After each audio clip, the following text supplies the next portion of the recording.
সমস্ত আগরতলা।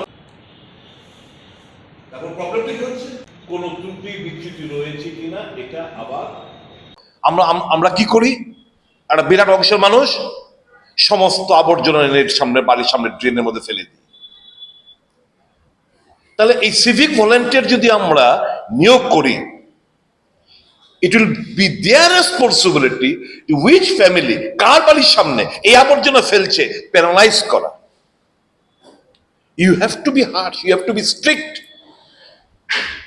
প্লাস্টিক আপনি এখানে ব্যান করেছে, কে মানছে? কে মানছে? এখন যদি আমরা আমাদের দাবি ফ্ল্যাক্স ব্যান করুন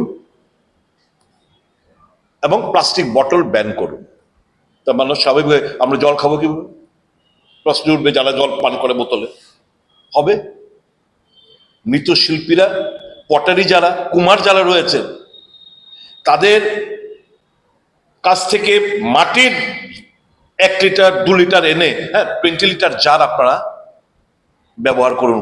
যারা জলের ফ্যাক্টরি আছে ওখানে হোক, 20 লিটার জার হোক, কিন্তু এই 500 1 লিটার 2 লিটারের বোতল আমরা খেয়ে যত জায়গায় ফেলে দিই।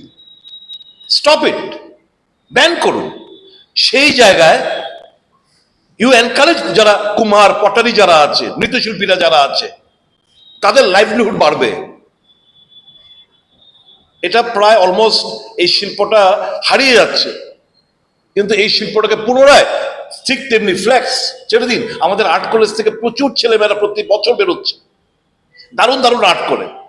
ফ্ল্যাক্সের আসার আগে আমরা কাপড়ের মধ্যে লিখে আমরা করতাম না, ইলেকশন গাইতাম না, প্রচার করতাম না। আর এখন তো ফ্ল্যাক্সে 6 lakh. All this are non biodegradable substance. এই কথাগুলো এখানে নতুন ভাবে বলছি না, অ্যাসেম্বলি তো বলেছি, বাট হু হিয়ারস, হু কেয়ারস?